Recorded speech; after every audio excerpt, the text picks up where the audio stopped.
Hello guys, it's me Sir A ng Cesar Irin. So ngayon ay tuturuan ko kayo kung paano mag-convert ng Cron to Ruby and Ruby to CrossX and CrossX to USDT and USDT to PHP. So ngayon ay meron na akong binenta na 31M dito sa market ng Rohan 2. So ito ay i-convert natin into PHP. So papakita sa inyo manually kung paano ang ginagawa dahil 'di ba itong Rohan 2 ay play to earn. So dito ituturo ko sa inyo ang process kung paano tayo magka-cash out. So, sa pagka-cash out dito ay wala naman siyang required na ano, pero may ituturo ako sa inyo yung process niya. So, sa susunod tuturuan ko kayo kung paano natin iaayos muna yung gagamitin nating wallet na paglalagyan ng Ruby and i-convert natin ng Cross. So, dito muna habang iniintay natin mabenta yung Crows ay magpo-farm din tayo ng Crows. So, para nanandagan yung ating Crows. So, ngayon kasi meron ako 104M na Crows kasi binibenta ko yung 31M. So, wait lang natin. Ay, 1 minute remaining. Then, ito makakatulong to. Kasi ganito din ginagawa sa ibang game na meron siyang value. So, may yung parang market na pangbili sa market or yung tinatawag items ay nakukonvert into token. So, NFT token. Then, doon sa NFT token na yun ay pwede natin i-cash out into PHP. So, dito pag higher level ka na, ay yung premium sub ay kailangan. Dahil pag hindi ka naka-premium sub, ang makukuha mong prunes ay medyo mababa. And also na hindi ka makakapag-benta sa crone trade. So dito sa crone trade, pwede ka mag-buy ng crone, pwede ka mag-sell ng crone. So pag nag-buy ka naman ng crone ay magiging binded. So bound. So dito siya mapupunta. So kunyari bumili ka ay hindi mo na siya pwedeng ibenta ulit. So ang need mo para magka-crones ay ng tradable ay mag-farm ka sa mga mobs and bosses. So dito dun sa dungeon ay bound siya ang nakukuha niya.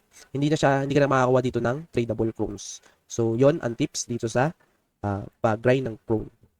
So, mamaya, lalabas na dito yan. Makikita nyo dyan na if ever lalabas siya, mabibili agad yan kasi 7.8 lang yung value ng Crones na binenta ko. Pero dapat ang sa sell nyo ng Crone ay nasa 10 or 9. Kasi pag ditong 7.8 lugi ka. Ito, nakita nyo? Tapos may fee siya na 10%. So, 280 na lang yung nakuha ko. So, kanina natin yan. Then yan, kung may, nakikita nyo naman dito sa ating screen na meron na tayong 219.42 na Ruby. So, ang gagawin natin dyan ay isisimulan natin siya i-transfer sa ating cross wallet. Then, doon, papakita ko sa inyo kung paano natin siya i-convert into cross. So, ang kailangan nyo gawin, click nyo yung navigation bar dito. Then, cross ramp. So, mapupunta kayo sa browser. Then, connect nyo lang yung wallet nyo. Scan nyo lang. Ako kasi nasa extension. So, click extension and connect. So, ang need nyo, pag-assemble, so yung Ruby nyo in-game ay ilalabas nyo. Means nito, parang ilalabas nyo. Pag disassemble naman, ito ay disassemble nyo, papunta sa, kunyari, meron akong 780 na Ruby. So yan, pag gusto ko ilagay sa laro, i-disassemble ko. Pag gusto ko maglabas ng Ruby sa laro para i-cash out ay assemble. So, kunin ko yung 219. So, siya ay may P din, 10% P. So, yung 219 ko naging 197.1. Dati kasi ay wala siyang transfer P. Syempre, crypto ay parang market yan. So, kailangan natin ng tax. So, tax. Yung P dito parang tax. So, assemble natin. So, dito, sign in nyo lang and intayin nyo lang na may lumabas. So, yung token daw ay na-mint successfully. So, close natin. So, punta tayo sa cross account natin. So, nakikita nyo na nagkakabalyo dito ng yung 977.1 Ruby ko ay nagkakahalaga ng $12.80. So, try natin i-convert. So, punta muna tayo dito. Then, cross to PHP. USDT to PHP tayo. To PHP. So, 57. So, yung $12 natin, ito times natin sa 57. $12.80 times 57. So, magkakaroon tayo ng 740.35 pesos. So, ano ang gagawin? So, punta muna kayo dito. Then, punta tayo sa game token cross. So, dito tayo. Gagawin natin siyang cross. Then, connect. So, dito, sa pagbili dito, syempre, ang prioritize natin dito ay mataas yung value ng pagbebenta ng sa sell. So, dito, makikita nyo naman dito kasi may limit siya. So, pag nilagay natin yung yan. So, pag nilagay natin dito, ang Ruby na 977, ang magiging total cross niya ay 120 cross. So, pag nakikita nyo kasi ito, may limit siya. So, pwede kayo mag-hold or hindi. Pero sa akin kasi, ngayong tutorial tayo, ay gagawin ko siya ay i-market ko. So, pag market, kung ano yung value sa market, so, itong ano nakikita nyo, yun yung magiging value ng aking Ruby into cross. So, makikita nyo dito, diba 197? Pag dinagdagan natin to, ginawa nating 0.13 or gawin natin 0.14. Kaya nakikita nyo, nag-a-adjust yung cross, yung total cross niya. Pag mas mataas yung palitan ng Ruby Tool cross, mas maganda magbenta. So, nakita nyo, di ba ang minimum lang natin ngayon ay 120 cross. Dito, 120 cross. Nakikita nyo, 120 cross. Pag tumaas ng 0.15 yung palitan niya, magiging 139. So, yung dollar niya ay magiging $14. So, ngayon, ituturo ko lang sa inyo ay yung direct. Direct, kunyari, rush na kayo. Need nyo. So, then sell tayo. So, magkaka 120 cross tayo. So, sell tayo. Then, sell lang tayo. Then, confirm nyo lang. Close natin. So, yan. Close na. So, yan ay nagka 110 cross tayo. So, check natin kung lumabas na siya. Nag-reflect. So, bumaba pala dahil may tax tayo. So, naging $11.80 na lang. So, yan. Ang gagawin mo naman dyan ay mag-bridge ka. So, bridging na tinatawag.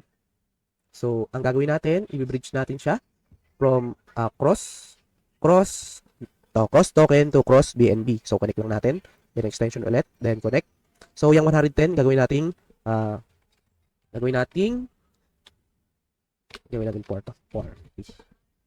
May gas fee din siya. So, dyan ay, meron din siyang gas fee. So, sa bridging, may fee din siya. So, yung 110 natin na 110.51 ay malalabas lang natin ay 110.30. Then, continue tayo. Dito sa bridging kasi, ay need talaga natin yan. Dahil, pag wala siyang BNB, pag transfer natin siya sa ibang wallet, ay mawawala siyang usa. So, means wala siyang parang transfer. Parang kunyari, pag nag-deliver tayo, kailangan natin ng delivery rider. So, yon. So, need niya ng magta-transfer ng token niya sa kabilang wallet. So, sa kabilang destination. Then, continue natin. I agree nyo lang to. Then, confirm. Then, confirm nyo dun sa mismong wallet nyo. So, check nyo lang yung wallet nyo if napunta na siya dun sa cross to BNB. So, nakikita nyo naman na hindi pa siya nagre-reflect sa aking wallet. So, 6.29 pa lang. Dapat ay lalabas yung, yan, to, 11. O, dito, nabawasan na naman siya. Naging 11.77. So, ang next natin ay isasend natin sa isang wallet natin. So, isasend ko lang. So, pag na-bridge na yon, ito na ang next na gagawin natin. Pupunta kayo sa wallet na ginagamit nyo. So, ang ginagamit ko ay Mexi. So, Mexi. Then, punta tayo sa deposit. Then, hanapin natin ang cross. Then, BNB, BSC. So, dito, need natin ng gas fee. Ako, may gas fee na ako. Dahil, medyo need natin ng, ng puhunan. Tinatawag na dito ng puhunan sa gas fee. So, pag no gas fee, no cash out. So, copy natin. Then, punta tayo dito sa cross. Then, send. Then, click nyo yung cross na may BNB. Then, paste nyo yung wallet ID. Then, patapos nun, balik tayo doon. Check nyo lang kung same sila. Then, pagka input nyo, next, tapos yung amount. Then, next tayo. Then, send natin. So, dito, successful na daw. So, i-wait na lang natin dito sa ating wallet. Hanapin natin sa wallet. So, back lang tayo. Dapat ay mag-reflect dito sa ating screen. Reflect. So, wala pa kayo nakikita. Means yan ay wala pa yung transfer natin. So, refresh lang kayo yan. So, ito lumabas na. Meron na tayong $11.79 USD. So, ang gagawin natin dyan ay pupunta tayo sa spot. So, dito ibebenta natin yung cross sa USDT. Dati kasi ay meron direct. Nadadirect yung Ruby to USD. So, ngayon ay wala na. So, spot, ito yung direct. So, yung future, ito yung if ever na gusto mong isugal yung token mo. Kasi dito ay talaga, swertihan. So, kung magaling ka na sa pag-trade, ay goods to. Kasi may possibility na mas tumaas pa ang iyong cross token dito. So, kasi ang gagawin natin ngayon ay i-cash out lang natin. So, means na spot lang ang gagamitin natin. So, click natin yung spot. Then, punta tayo sell. Then, itong 110 natin ay i-max lang natin. So, market ulit tayo, market. Then, isa-sell natin. So, yan. Ang means dyan ay USDT na siya. So, punta lang tayo dito ulit. So, wait lang natin. Kailangan natin ma-check yung wallet natin. Check natin yung wallet kung nag-reflect na USDT na siya. So, ngayon nakita natin USDT na siya. Ang next natin gagawin ay ibebenta na natin siya sa P2P. So, ang means noon ay person to person. So, magbebenta tayo para mag-reflect na sa ating GCash. So, hahanap lang kayo yung limit kasi magkano lang yung atin. So, ang kikik nyo dito kung magkano lang, 500 lang, 500 pesos. Nag-start yun. So, ito lang yung magiging value ng ating transfer. So, ang gagawin natin ay i-all lang natin. So, meron tayong $11.77 US dollar. So, transfer natin. So, magkakaroon tayo ng 679.71. So, ito yung GCash natin kasi nakasetup na tayo. Then, sell tayo. After nyan, ay i-wait na lang natin. So, dito mag-i-skip na tayo. Then, papakita ko na lang sa inyo mamaya yung process dun sa aking Gcash. Kung nag-reflect na siya. So, chat nyo lang siya. Hello. So, tutuloy lang natin to dito sa next video ko. Next. So, hello guys. Ito, i-check na natin kung nag-reflect na yung binenta natin kanina. So, makikita natin na pumasok na yung ano natin, yung kinash out natin na 679.71. So, siya ay legit. Hindi siya scam.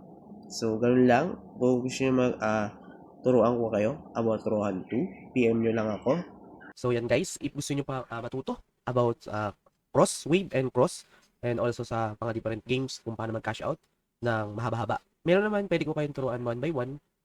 Just PM nyo lang ako sa aking YouTube channel. Comment kayo sa YouTube channel ko. PM nyo sa ako sa aking Facebook page. And also, kung kailangan nyo naman ako dito sa game, ay pwede nyo kayo mag-direct sa aking main Facebook account. So, yun lang. Basta ano kayo, ay huwag mahiya. So, I hope natuto kayo sa aking video ngayong araw or ngayong gabi dito. And huwag nyo kakalimutan na subscribe and like my video if natuto kayo. Kahit medyo mahaba yung pagpapaliwanag ko. So, peace out.